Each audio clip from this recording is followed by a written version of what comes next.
All right, hello everybody. Thank you all for joining us today in the energy, environment, and sustainability arena. My name is Lauren Berryhill. I'm the Assistant Director of Student Professional Development here at the LBJ School, and I will be serving as the moderator for the conversation today. So I'm going to turn it over to our panelists to give a brief introduction.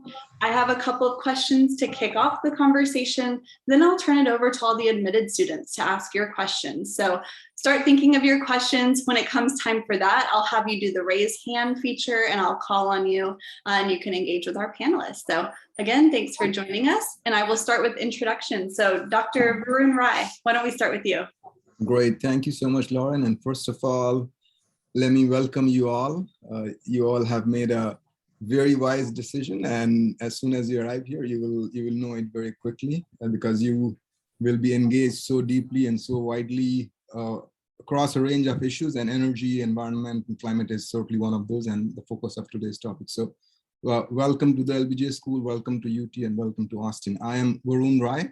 I'm a professor at the school and also Associate Dean for Research. And at the university level, I'm director of the Energy Institute, and I'll be, in my later remarks, I'll be sharing a little bit more about that. So welcome. Awesome, thanks so much. Dr. Andrew Waxman, you're up next. Great, thanks. Great to meet everyone virtually. I'm looking forward to seeing everyone in person in the fall. My name is Andrew Waxman. I'm an assistant professor at the LBJ School. My background is I am an applied microeconomist studying policy topics in energy, environment, and urban issues. I cover a wide variety of topics like tolling or carbon capture and storage, among others, including inequality and pollution. I teach the microeconomics for the MGPS program, as well as the applied economics for policy analysis for the impact program. And in the spring, I teach courses on climate change policy and on urban economics. Great to virtually meet you all and look forward to our discussion. Thanks so much. Melanie Scruggs, I'll turn it to you.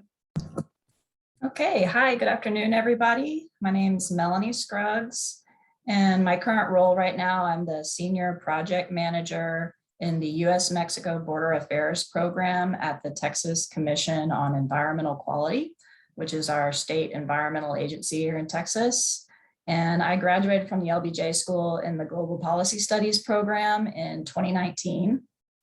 And before that, I worked for about 4.5 years in advocacy, doing nonprofit in Houston and in Austin around zero waste and recycling and environmental policy at the local level.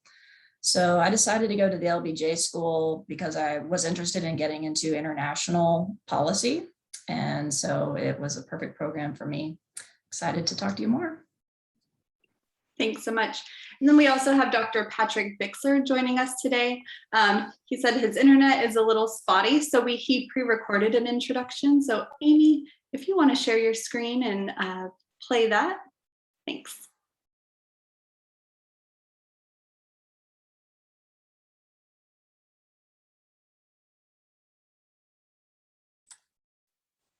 Recording just to introduce myself, and hopefully I'm available for questions when the time comes. But my name is Patrick Bixler. I'm an assistant professor at the LBJ School. I have a joint appointment in the Community and Regional Planning Program, and I'm a core faculty member at the RHK Center for Philanthropy and Community Service. Me and kind of my research group, we focus on sustainability science, policy, and governance. So really interested in sustainability. And what does that mean? How do we think about policy and governance in the context of environmental change? Whether that's in part of my research looks at large landscapes, thinking about natural resource management, forests, water, et cetera, biodiversity, wildlife, climate adaptation, all of these environmental change dynamics that happen within a large ecosystem, a large landscape. And I also do a significant amount of work in urban areas. So thinking about urban resilience, urban sustainability, the intersection of preparedness in response to environmental hazards, such as flooding and heat. We recently got a couple of grants from NOAA, one focused on extreme heat in Austin, another focused on flooding in Southeast Texas, around the Beaumont area, and Weeks Bay, Mobile Bay, Alabama. We'll be kicking both of those projects off in the fall. It's really exciting. A lot of my work is very interdisciplinary. I work a lot with folks from the Community and Regional Planning Program, the Engineering School, Geosciences, some from Geography. We just finished up a really cool project where we surveyed nonprofits across the state of Texas working on environmental issues. And we're looking at the intersection of how do they form partnerships and work in networks, and how they frame climate justice and equity, and how those perspectives of equity and climate justice shape those partnerships.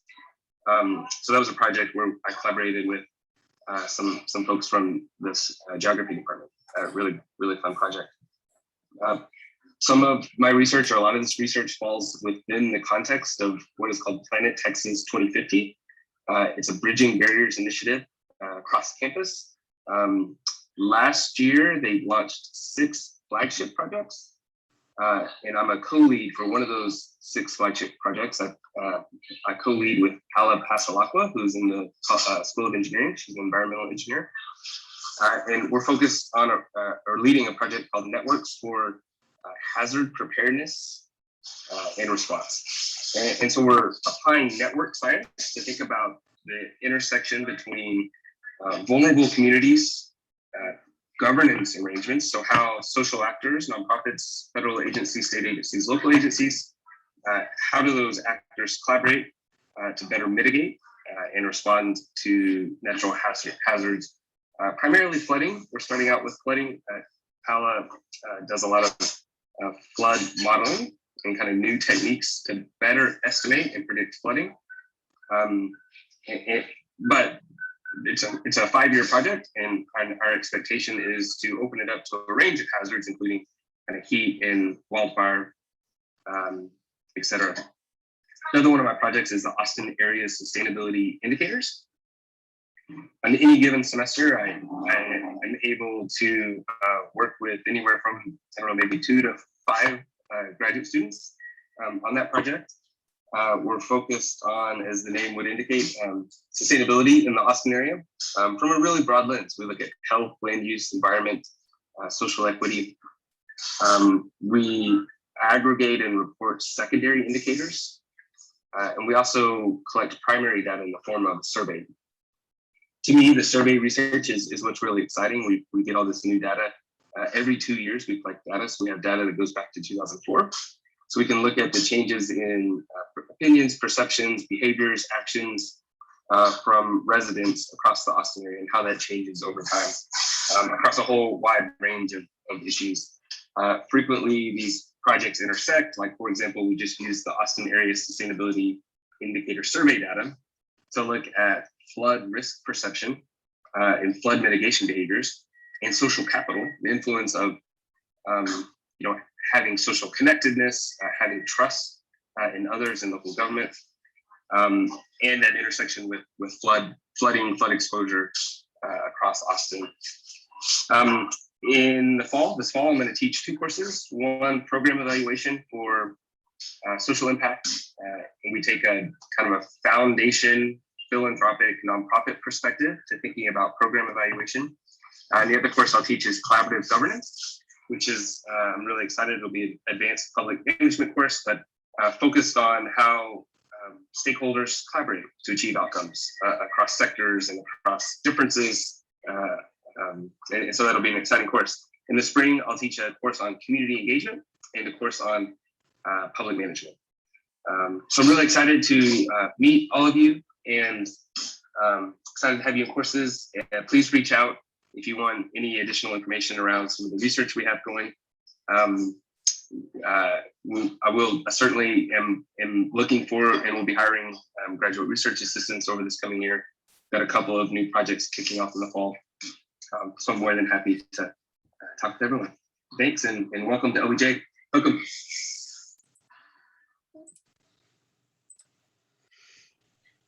Thanks, Amy, for showing that. So since I work in career and professional development, I'm always interested in how did people get where they are, right? So my first question to the panelists is, what led you to a career working in and or teaching in your policy area? And did you always have a clear policy interest in this, or has it shifted over time? So Dr. Waxman, I'll start with you on this one. Thanks.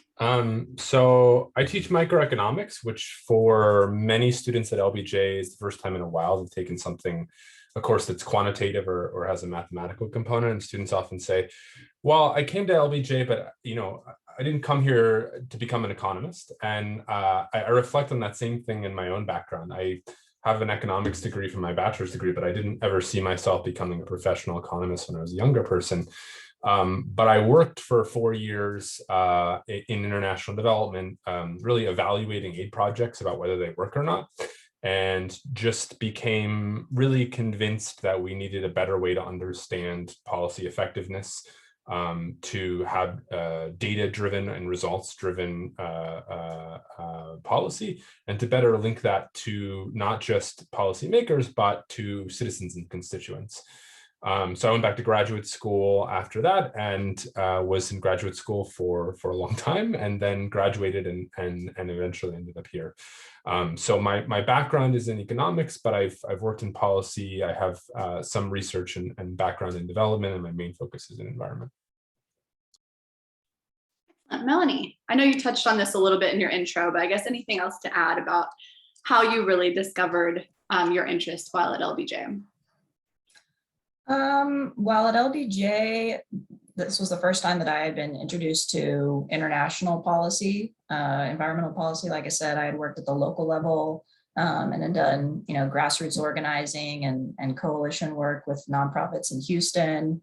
And I was really interested in being able to work on some of the global challenges like climate change and developing countries.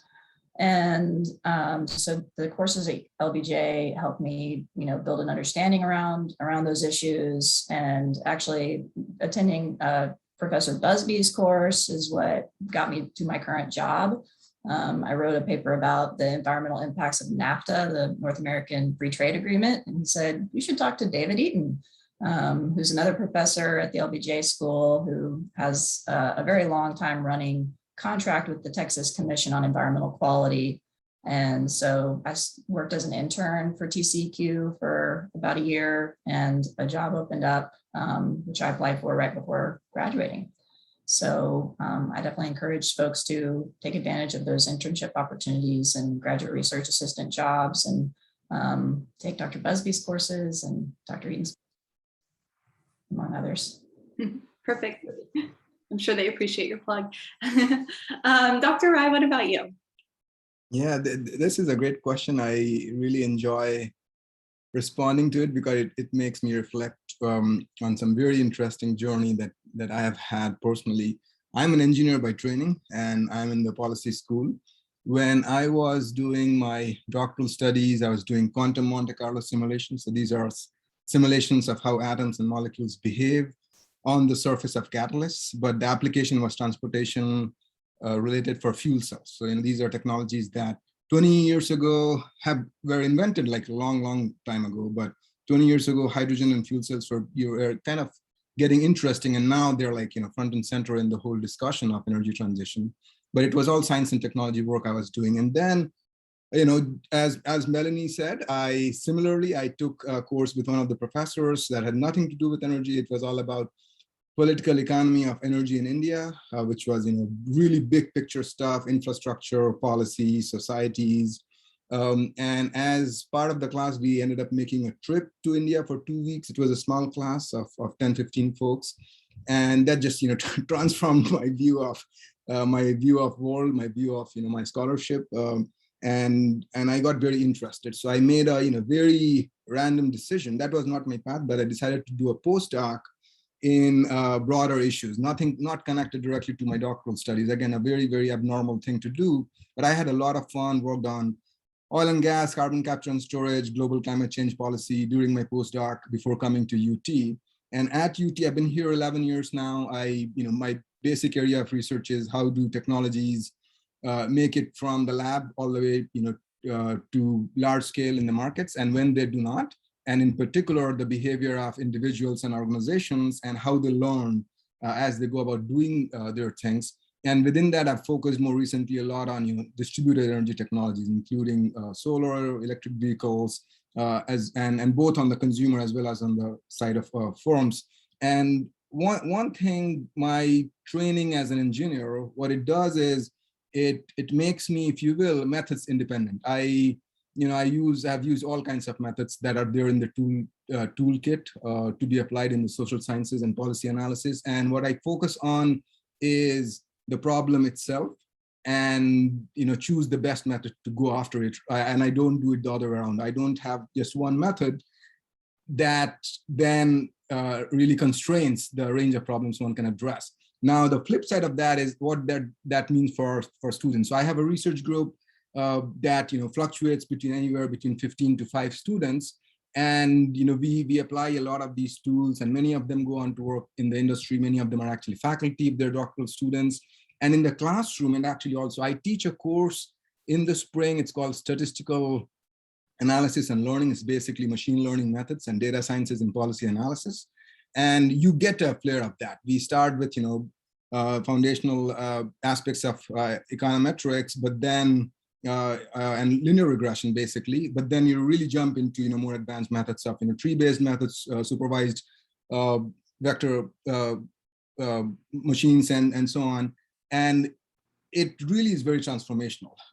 These sound very fancy, and in some cases they are, but the moment you understand the fundamentals and the way you understand why and when you should apply one or a combination of different methods, it just opens you up. So I bring that into the classroom very much, and it's really this combination of very hardcore ways of being able to analyze an aspect and combining that with very grounded aspects of how policy is made and across the spectrum. Things are something to keep in mind, and you all totally are aware of this, is that integrated nature of the energy environmental system. It's one piece of a much bigger puzzle, and if you're trying to make a difference on one piece, how those interactions happen. So it's been a fascinating journey, trained as an engineer and now in the policy school, and you will see that if you take my classes or end up doing research with me, you'll see that very much reflected as an interdisciplinary integrated approach on problems all the way from individual level to global scale. Excellent. So at this time, if you have a question for our panelists, feel free to raise your hand and I will call on you to chat with them.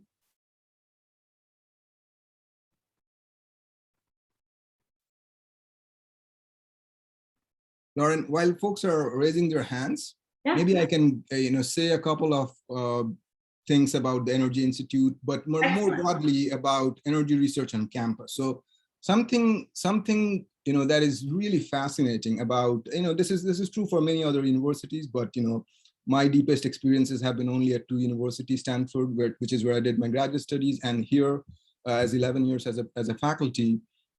You come into a school, but then that school is part of a larger community at the university, and the interactions that happen through those connections are actually quite important and shape your experience in very fundamental ways. So, always try to keep that in mind and try to access and interact, participate, because it just, transforms your experience.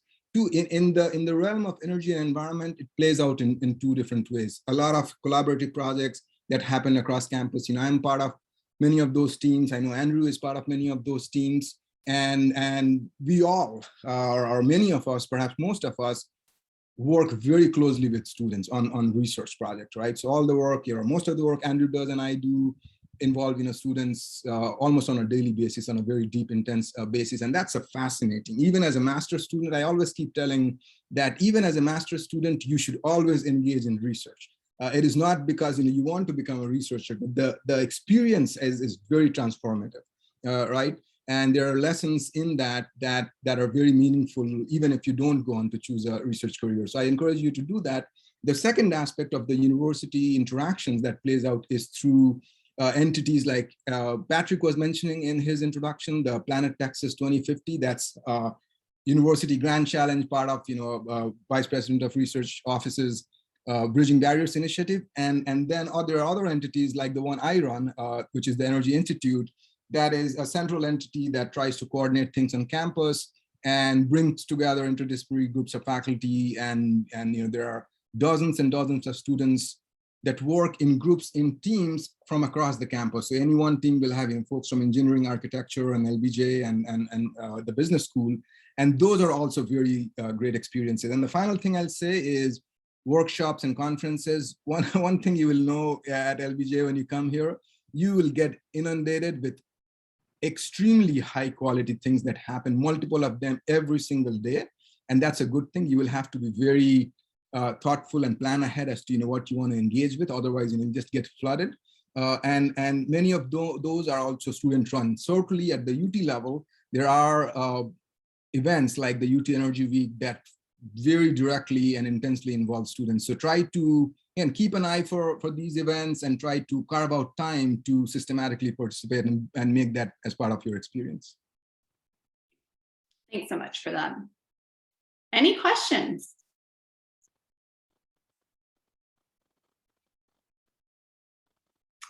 Evan, you are up. Yeah, thank you very much. Thanks for taking the time to talk to us today. I really appreciate it.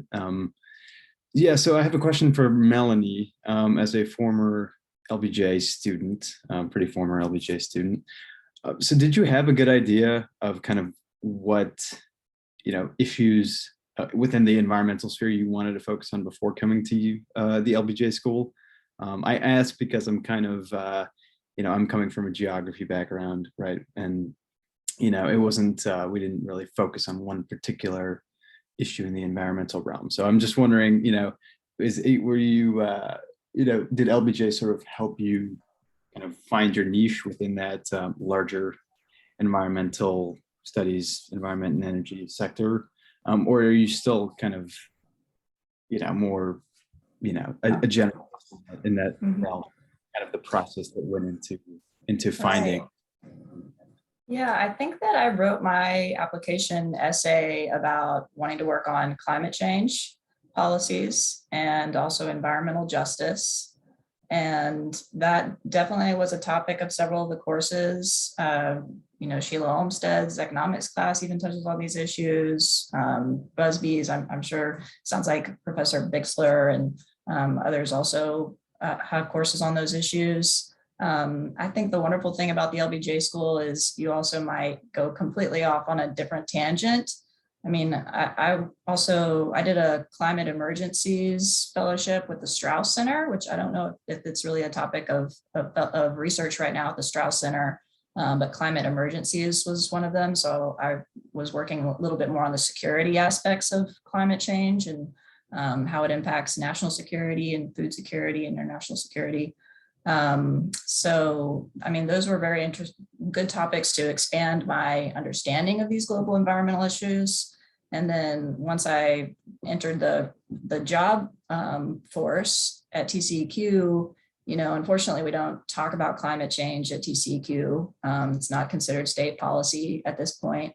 But we do actually we're starting to work on environmental justice, and there's a state initiative to work on environmental justice as a result of lawsuits, and the Civil Rights Act requires it.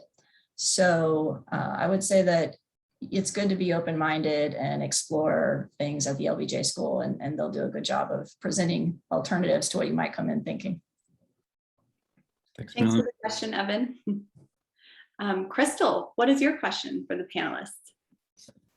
Hi, I jumped in a little late, so I might have missed this, but I was wondering if I could hear from the panelists just generally about what are from their perspective, just their thoughts about the February winter storm that really just in Texas that really put a lot of people out of power. It froze out a lot of the electric grid, and I wanted to know if that has impacted their research in any capacity, and if they're going to explore more about what ways that we can improve Texas infrastructure from that point.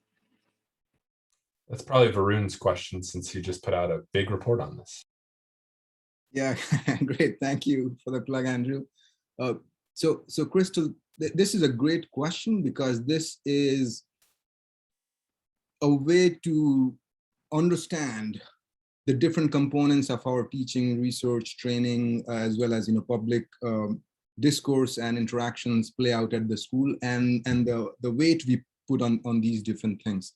So the events happen, as you mentioned, in February, and right after that, a number of faculty from the school, number of faculty from the university were front and center out there. There are two things playing out, right? I don't know if Crystal, if you live in Texas and what experience you had. Most of us were very impacted. I lost power for 7 days, water for 4 days after that. So I was living it with my wife and our 5-year-old daughter. And at the same time, seeing this policy discourse really taking a very weird, illogical discourse and course. And so many of us, including myself, were during those days, we're trying to be out there speaking with media and trying to set the tone and the record and the data and the facts right. So that's one type of thing that happens, right? You have to be out there, and it was very hard to do that. Personally, it was very difficult, but that's a huge responsibility that scholars have, and so that's one way. Following that, there are three things that happened.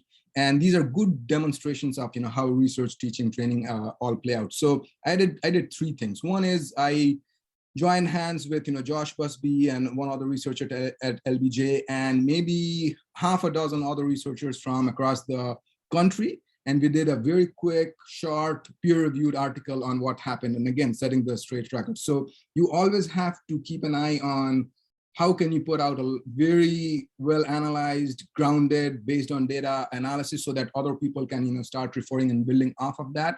And mind you, this is playing out in weeks term. Typically, these things take 2 years, 3 years in the academia. We try to do it, go much more intense. So that's one. The second thing I did is I commissioned a survey to take a pulse of what people were perceiving, what they experienced, and what they were perceiving in terms of the policy discussions and who was at fault and what could be done and so on and so forth. That project actually involved many students. So in design of the survey, in the data collection, and since then cleaning analysis, and we are going to, you'll see in the next few weeks that report will come out. It's absolutely fascinating, but the timing was very important. If you do the same survey now, which we are planning to do again, one of those, it's a very different sense now. A lot of discussion happened. People have, those memories have faded a little bit, higher abstracted experience still remain, but we wanted to take a pulse right then within 2 or 3 weeks. So again, another very high intensity thing, but students were involved then, and they are continue to be involved in the research analysis and the writing of it. And the third thing, which is what Andrew was referring to, that's mother of all studies that sets the record right, which was released earlier this week on Monday. And I put together a committee only of UT faculty and researchers, and this was about 15 or so faculty. And we were able through collaborations with government agencies, we were able to get confidential data that gave us access to every single power plant and what happened, why they failed, what the reason was at the unit level. We had the full picture. And so we spent 3 very intense months looking at all of that data and putting out this report, not to say who was at fault or what should be done to fix it and so on. But see, even the data is not out there, and different people are putting out different pieces of data. And a big part of policy analysis is, not looking at, siloed things and not only in a way that, allows you to tell one story, which happens very often, but as policy analysts, you really have to, bring to bear all the relevant data and do a very integrated analysis in an objective fashion. And so this report basically brings all of that to the table, including, many new data aspects, and puts it out to lay the basic foundation for new discussions to happen here on. So these are, some of the ways in which we try to engage, and students were part of. In fact, even for the big report, there were a couple of students who really analyzed the climate data and the temperatures and so on. So it was fascinating. This all we're talking happened in the last 3-4 months. Again, to do things like this, it typically takes 3 to 5 years. But the ability to rise up and basically drop everything else and really be able to play into something so important, so big for the future of Texas, for the future of the country. It was a fascinating experience. So great question, Crystal. Excellent. Other panelists, anything else to add about the topic?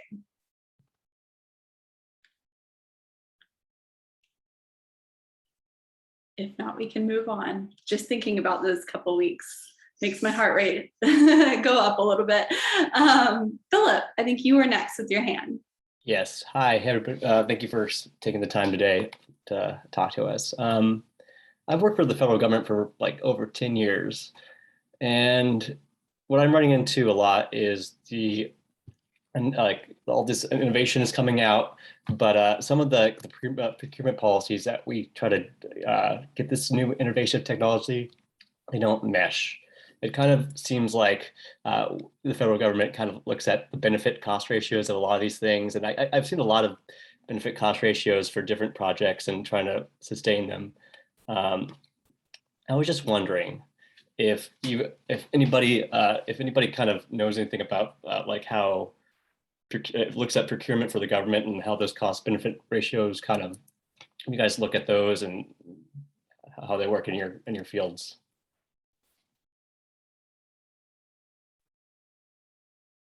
I can offer a couple of insights there, Philip. The very specific question that you asked in terms of government procurement policies is not something I study very deeply, but I do know about it. We had a colleague a few years ago, Eugene Goals, who was really an expert on defense procurement and its interactions with energy and environment technologies and markets. So there are two things to know here. One, and you probably might know other aspects of this. One is that there are certainly areas of procurement where the needle could be moved. Two things to keep in mind. A lot of these technologies, so a very relevant example, you all might know or might have heard of what has happened with solar and what is happening with storage technologies in terms of cost declines, right? So the cost of solar in the last 10 years has declined by 70 to 80%, depending on where in the world you are, and storage is declining at a very, very rapid clip. To the extent, and I'll tell you, I'm an energy scholar. I interact with energy scholars and energy practitioners and folks across the spectrum.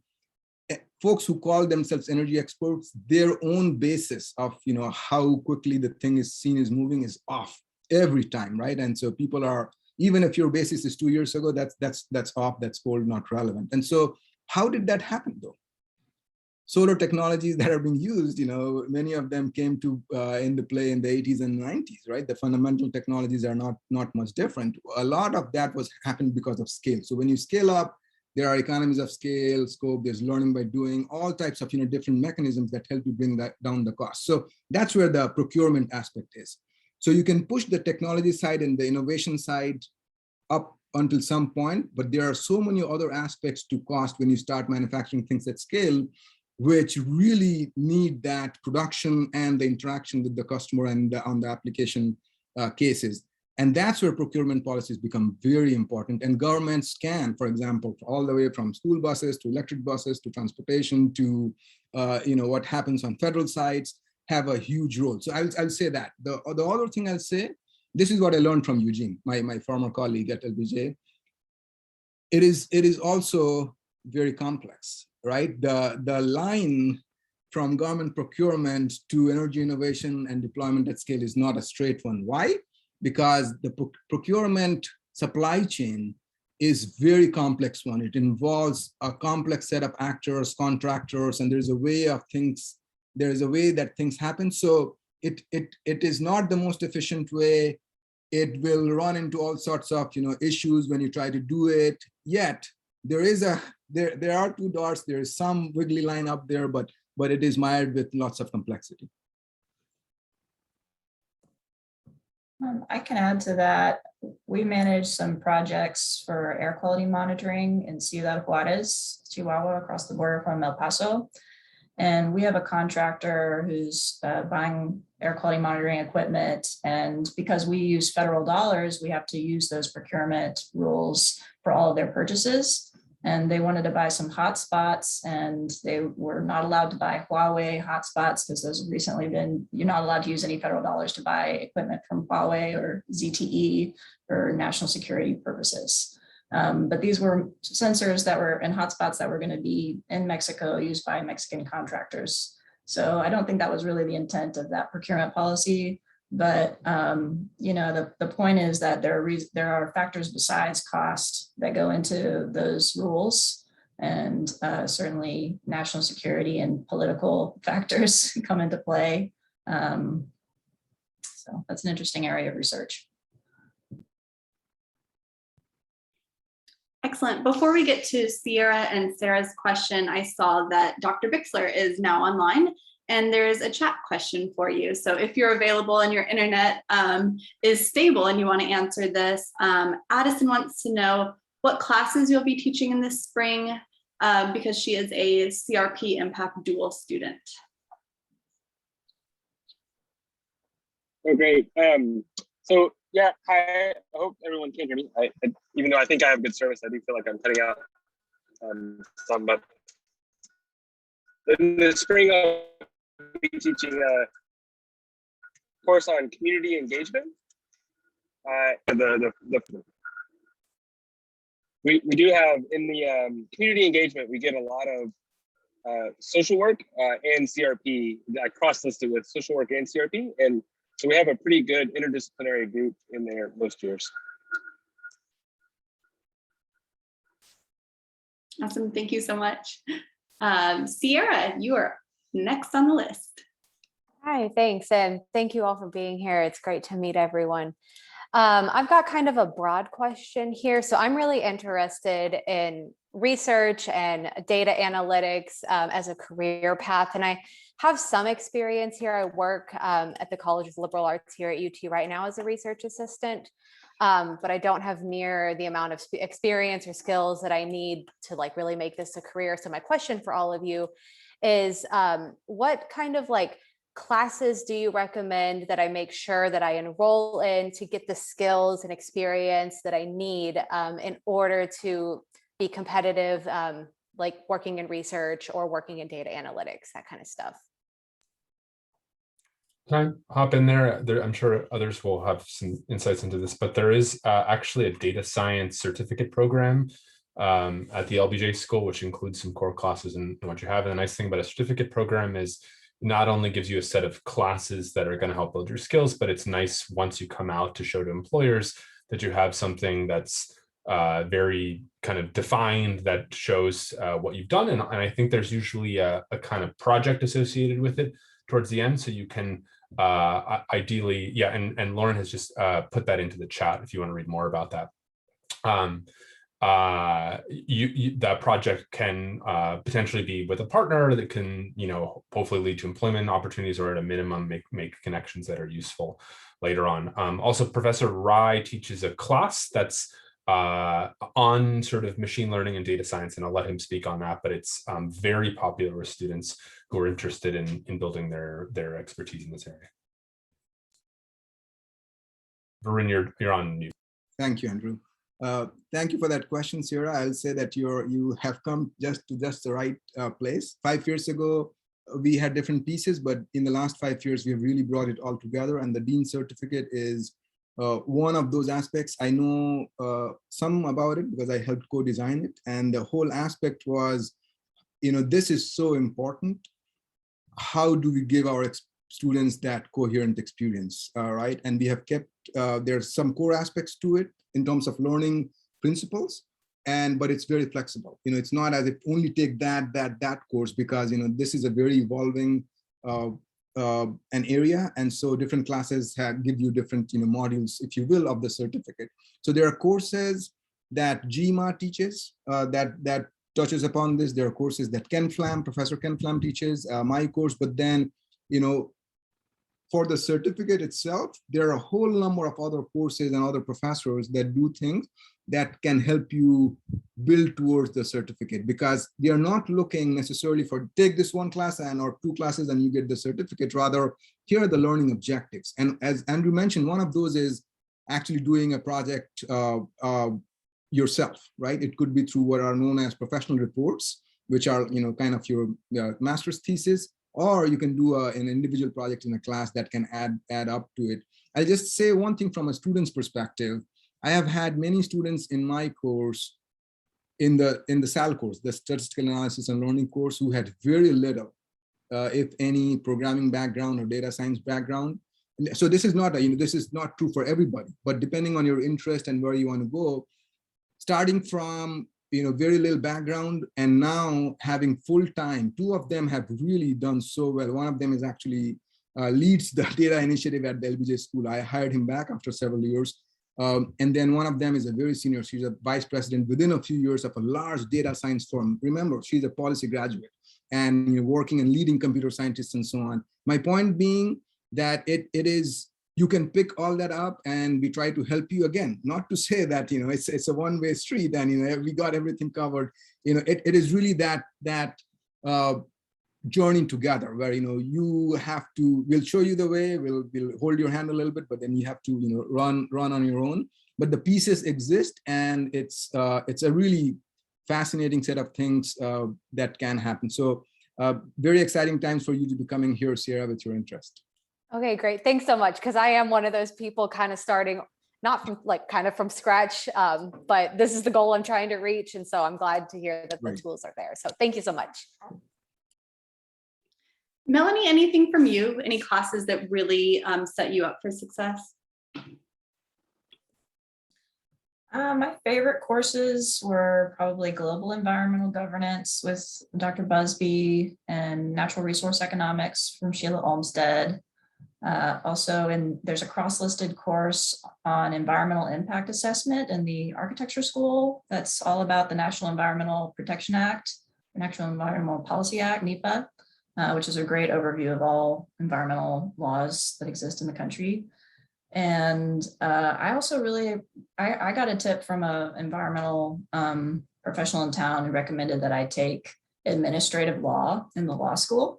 And that was a really good decision. I took it pass fail because it's an extremely difficult law class with a bunch of 3Ls, law students. Some of you might be getting a law degree and you can handle it, but it was extremely challenging for me. But I learned a lot about just the whole process of rulemaking and enforcement, adjudication. That's pretty fundamental to environmental policy. So I'll pass that one along. Who was the professor, Melanie? Gold. Okay. Yeah. And before we get to Sarah's question, Lauren, I saw a note in the chat box from Patrick. Patrick, do you want to take that up? But if your voice breaks up, I'm happy to jump in. Yeah, sure. Just I would recommend looking into the Connect program. We've been running it for almost going on 2.5 years, which is really incredible. But basically any given semester, we are placing around 20 graduate students into nonprofits to work on a scope, data science / research / evaluation. They kind of range across the little spectrum of different research applications that are helpful for nonprofits. So it's just a really cool program. It's just, we've done some amazing projects. We've worked with over 100 nonprofits. We've had over 80 students participate. Many students will do it multiple semesters in a row. It is a paid fellowship opportunity through funding from the Michael and Susan Dale Foundation. So for any of you who are interested in this, wanting to apply your skills that you're generating in terms of data science and research, this is a really great opportunity. Thanks so much. And I hear really great feedback from the students that participate. Sarah, you are next. Thanks for waiting. No problem. Thanks for being here today, everyone. I had a bit of a more high-level subjective question about y'all's experience, since you kind of all work at the intersection of doing this very analytical research and using that to formulate and inform policy. And from an outsider's perspective, it feels like there's absolutely no bounds to sort of partisan posturing when it comes to policy. Pardon the alliteration. And I just wanted to know from y'all's experience if you felt like energy policy and climate change policy specifically, and stuff that's geared towards transitioning to more sustainable fuels was able to sort of defy that typical partisanship divide, or if you think, or what do you think the trend is going forward on how we can still make progress and what political headwinds we might face?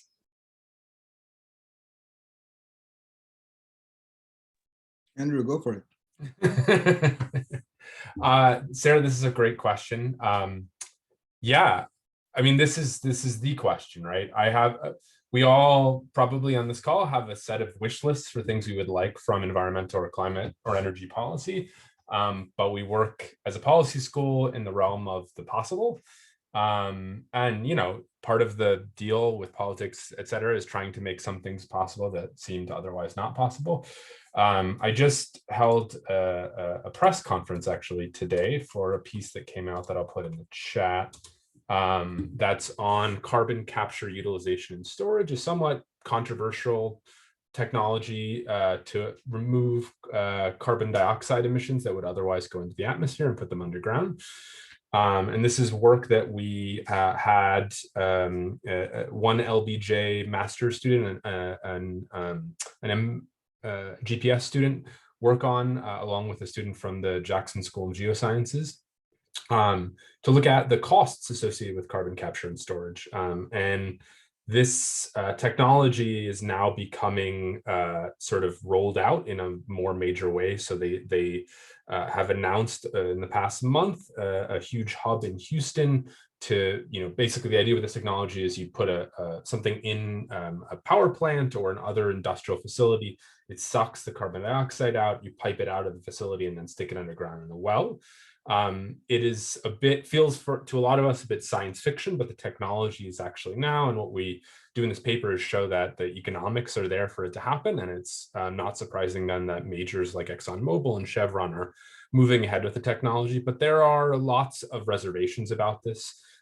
People are concerned that this technology will, you know, slow the transition towards renewables. You know, our take in the paper is that if this focuses on what are called industrial emissions, which are actually a rising share of US greenhouse gas emissions, because electricity sector and transportation sector emissions have been basically declining, whereas industrial sector, it's much more expensive and challenging to curb those emissions. So this could be a gateway in this subsector that for which renewables are not in the short term going to be a viable solution. But there's lots of other concerns. The frontline communities near these facilities are, you know, communities that have suffered from decades of environmental justice issues, environmental racism, disproportionate exposure, and communities of color and low-income communities.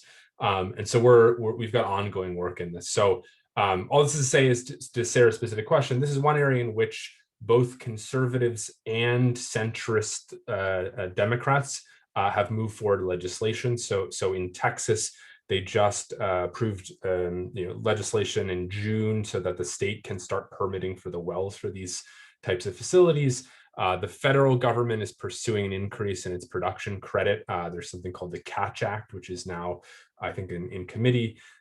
So this is an example of that, but there are lots of other examples of policies, and I'm sure both Melanie and Varun will have examples in their particular subsector. So we try and engage students more broadly in policy issues in a way that acknowledges this partisan divide you talked about, but if we're not able to transcend it, we at least build in some thinking into thinking about, like, okay, beyond the divide, what's going on? What are the levers for moving things forward?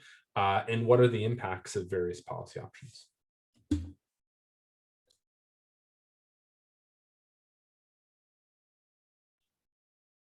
Varun, Melanie, or Patrick, anything else to add on your end?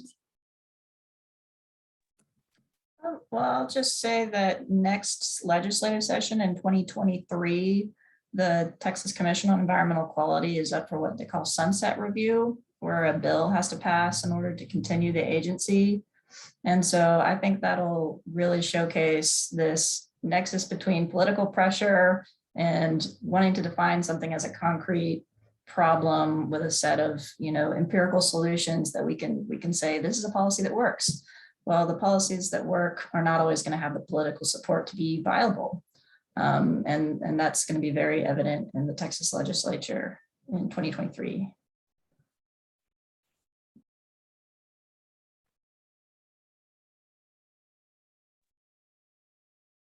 All right, so it looks like we have time for one more question. So Jacob, that's you.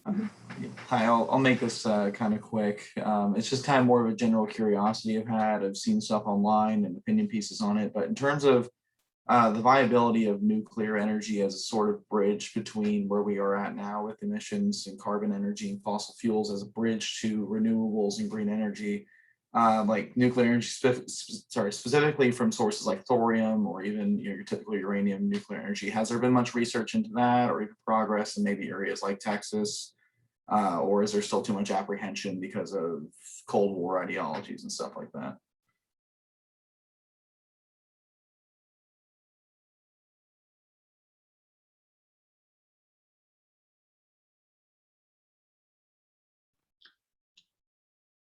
Go for it, Dr. Rai. Jacob, could you repeat the question once again? I missed a part of it. Sorry. Yeah, it was just kind of more of a general curiosity about like nuclear energy, like sources like uranium or even thorium-based nuclear reactors is sort of kind of providing a bridge between like fossil fuel emissions and kind of bridging the gap between here and like green energy, because as we discussed earlier, the technology isn't quite there in some sectors to be completely viable in some cases. And so I've heard stuff about it. You know, some other kind of just alternative takes in terms of how to transition to renewables. And so I was just wondering in terms of like the research being done at UT or just even looking into it at a policy level in Texas, kind of where that was at, or if there's like still too much apprehension because of, you know, like I said, lingering fears from, you know, nuclear meltdowns like in Japan and stuff like that. I was just curious. Yeah, that, you know, nuclear is one of those technologies that, again, cut across all dimensions. And there is also at the country level, within countries, there's a split. But let's take a step back, and historically in the United States, nuclear has played a very important role in the power sector. You know, a lot of that was built in the 60s and the 70s, and only since then, only one other plant has been built. But ever since, nuclear has supplied roughly 20% or so of all the electricity that is consumed. It has meant a couple of things. One is, because a lot of those were built in the 60s, 70s, a lot of them got paid off, if you will, the infrastructure of it, or the capital costs early on, or not early on, but, you know, before now. And what it means is they provide lower cost basis for everything else, right? So to the extent you see low prices in Texas, comparatively, you have lower power prices. Those are partly a reflection that, you know, nuclear capital cost has been paid off, and that actually matters a lot in utility decisions. A lot of things that, for example, Austin Energy, which is what the local utility here in Austin, or San Antonio CPS Energy, these are municipally owned utilities. They're able to do a lot of very, very innovative things, lots of, you know, proactive and prospective investments, because they have very nuclear is a big part of the portfolio, and costs are down, and so it brings costs down for everything else. So that's kind of one context. Now, fast forward, there are two things that are very relevant as to what happens to nuclear's future. Yes, you know, it is from a greenhouse gas perspective, it is absolutely a very important and potent technology that already has made a difference. It also splits people in terms of, you know, security, you know, both from a national security perspective, but then and all the spillovers between power and weapons, and then also from just an accident perspective, right? And this is not just a science issue. You know, you can, and people have, shout as loudly as you can and say, hey, you know, this is all foolproof and safe, doesn't matter, right? You know, societies, communities, information has a way of propagating and sustaining itself. And that you have a big split there on where countries stand. The second piece here is cost, which I think really has been the real roadblock, if you will, at least in the US, the last, you know, decade, 2 decades, and looking forward, at least for conventional nuclear, that will continue to be an issue. Why? Because cost of what else has happened to solar and wind? Costs have rapidly come down, and storage. So I think nuclear has definitely it will be part of the future. I mean, we have a huge fleet. Even if you don't do anything, it will stay there. But there are new technologies, especially modular nuclear, that is being worked upon, and there's a lot of investments and programs. And there's a new type of need, right? You can combine them very creatively to provide very important resilient services on the spot, combining that with other technologies. And their cost is only one part of the equation, because you're trying to deliver not just the electrons, but a broader, more valuable set of attributes of the power delivery. And then you can accommodate nuclear in that way. So that's a route. But I'm talking, that's the US story. Nuclear is being built in China, in the Middle East, and so on. So I mean, nuclear seems like will definitely continue to have a future. Awesome, thank you. All right, so we have a couple minutes left. I wanted to end, since these students are just over a month away from orientation and starting their graduate school careers, if we could go around and y'all can just give your one piece of advice for an incoming graduate student. So Professor Bixler, if you are on with good internet, if you want to take the first stab at it. Yeah, sure, thanks. I'd really just kind of echo something that Dr. Rai said earlier, that there are some amazing opportunities that within the walls of LBJ, but also that spread out into the community, working with organizations and across campus. And so I really will encourage you to build those relationships, find those networks, seek those interdisciplinary opportunities that are out there to kind of learn and grow and research and study with others that may be outside of your LBJ peer, but are in sort of your cohort through this process. And, so yeah, really great to hear from everyone today, and I look forward to meeting you all. Thanks so much. Dr. Rai, what do you have for him? Hey, once you're here, you will not have time to breathe. It's going to be so much fun. So, continue to enjoy your summer wherever you are. Spend time with family if you can, more and more time. Also, have come with an open mind, but with a very purposeful mind. Your orientation, I want to structure this and I want to really get the most out of it. And there is so much that to make the most out of it, you have to be purposeful. So, that's my advice. Great advice. Dr. Waxman. Yeah, I just want to echo Professor Rai's advice. I think being mindful and setting your intentions at the beginning of the semester, whether that's at the start or even every day. For a lot of us, this may have been some time since we were last in school or in graduate school. And so at times it can be overwhelming. Many people have some part or full-time work going on at the same time.